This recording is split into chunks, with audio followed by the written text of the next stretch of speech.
So how's it going? Hopefully this is working okay.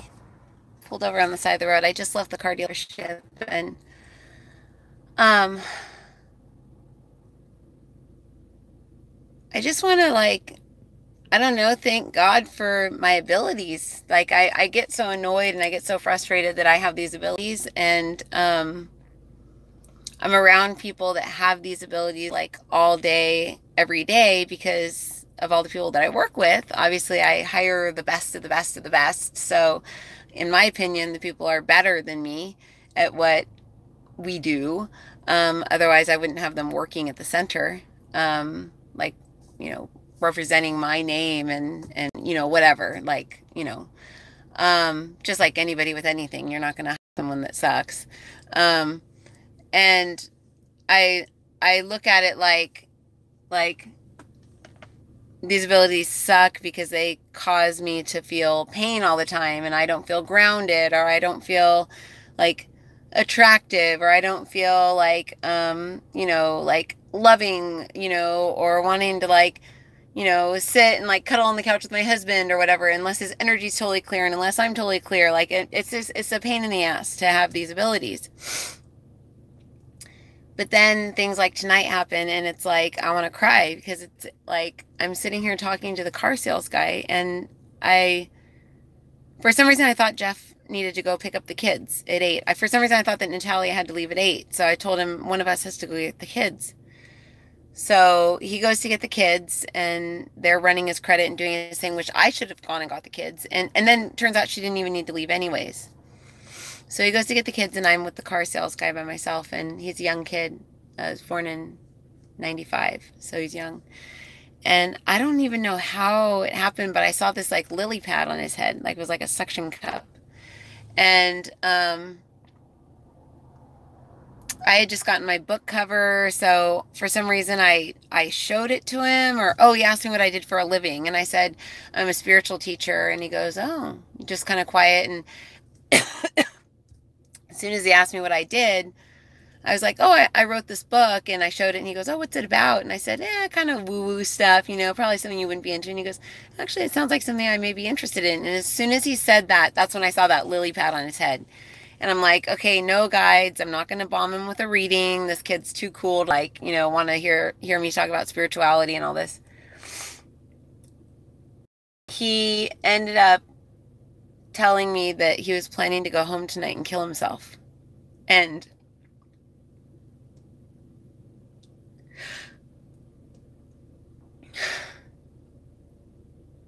that this was his last night on earth.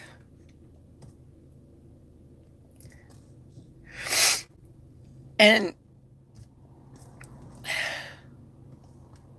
sorry. He was showing me the cuts he had on his arms that he wanted to see if he could do it on one place to make sure that he could do it on his wrists later. And he ended up opening up to me and telling me that because I basically kept hearing he needs to know that he is real. He needs to know that he has abilities that other people don't have. He needs to know. And I'm how am I going to tell him that? In my head I'm thinking this is the dumbest thing. I'm the biggest preacher of not bombing people with readings. So showing him my book and him kind of opening up like that, and I just basically saw that he said the thing about wanting to kill himself after I told him that he had been disconnected. What's projected on the screen is basically us. What happens is holograms will get in between our light from our soul that's projecting down. My ex-girlfriend, in 5 minutes, he's just again. I haven't felt alive. I felt like a virtual reality movie. I felt like I'm not real for ever. And so he was born in 95, so he's got to be what, 20 something? Yeah, something like that. But I just amazing all the stuff that I think is so, and just knowing energy and just knowing how to to know, and I forget that, and telling him, no, you're a mirror, so people accuse you of stuff that they're doing, like you're not the one doing it, like you don't need to try to punish other people by punishing yourself because they're accusing you of stuff that you're not doing. And it was just like all the very common basic like stuff that spiritual people know, like mainstream normal people do not know this stuff. And just the realization that we are all mirrors, and just the realization that if somebody's accusing you of something and it's because they're doing it, or it's because they would do it, that we can't take that to heart and we can't let that get to us. And just knowing that we can get disconnected from God based on our parents' religious beliefs, and religion is not God. We can reconnect with God without just electricity. Just that knowledge alone, I think, can help so many people. So I just wanted to share that because it was like crazy. And I'm like, here's a code so you can come to meditation. I don't know if he's going to come, but he said I said, oh, well, we've got a classroom full and 200 people worth online that probably go and stand on the grass halfway through work too, probably about a bajillion times. But you'll learn techniques and ways to pull yourself back into your body so you're not susceptible to everybody's energy around you. So you guys, like everybody that's drawn to my classes, you guys are all teach. I mean, you don't need to have to give a reading. You don't need to be psychic. You don't need to see the little lily pad on their head. You don't need to see, the cuts and stuff on the person to be like, oh, well, you have rips in your energy field. That's what it was. I said, you have why we do the things we do. And I said, hey, when you're driving down the street, oh, I wonder what would happen if I ran into that wall on the freeway. And he said, yeah, all the time. And I said, that's not you. I said, that means you're a medium. That means that your brain is reading the frequencies of what's happened before on the freeway. That means you're a medium, and that means that spirits can see you, and even though you are not see them, you can feel their emotions, and there's no such thing as a happy spirit. They're upset, there's unconcluded business, they're anxious, they're nervous, they're scared, they're frustrated, they're angry. Souls, yes, great, they're good, the soul plane, but spirits, no, there's no happy spirits down here. If they're earthbound, it's because business, and they are not happy campers. So they have to use someone's light to live off of. They don't have they have no where to plug their iPhone cord into, to charge themselves back up. So because they have lost their connection, they won't cross over. So they use ours, and especially this generation of people, these 90 people born in 95 and 2000s, these millennials, and that's why they're so emotional. That's why there's so much boys thinking they're girls and girls thinking they're boys. There's so many spirits that are stepping into people's fields and they have no idea that they even exist. So if you're someone who's like, oh, I want to teach, or I want to learn, but I need to learn everything Marissa knows before I'm even worthy of teaching, don't just start up groups in your area, start leading meditations, play one of my meditations.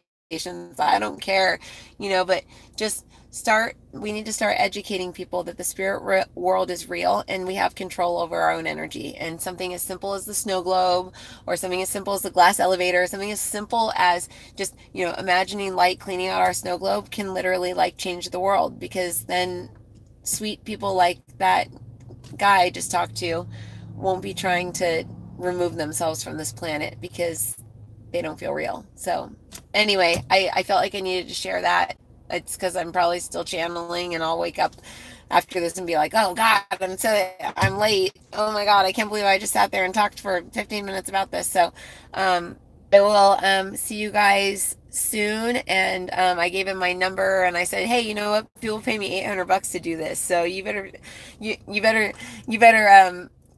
feel lucky, and you better be here tomorrow. I was doing everything I could to just cheer him up, and he was just kind of like, oh. But when I told him, you've got these abilities, and he goes, and this sounds really stupid, but I kind of picture sometimes that I'm up talking to God, and I've got this shield and this sword. And I said, it's because you're an angel, and angels are badasses. They're not like, oh, I'm an angel, like a fairy.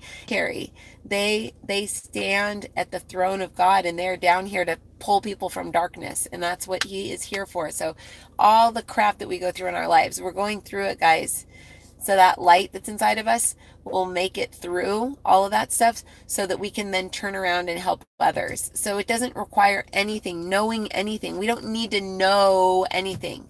We just need to know that we are light, and that the more that people are able to see their own light inside of them, the more we have that internal GPS that'll take us to where we need to go. And that's it. That's all we need to know. We don't need to know anything else. All the rest is just stuff to make us feel like we know stuff. And I'm guilty of that. But anyways, all right. Well, I'm going to get in trouble if I don't get home. So I will talk to you guys later. Okay? Bye. Oh, Janice, and now I know why. Remember I kept saying, I feel like I'm not buying a car for 10 days, but I don't know why I feel so rushed to get to the car dealership. I feel so rushed. I felt so rushed. I rushed out of the office.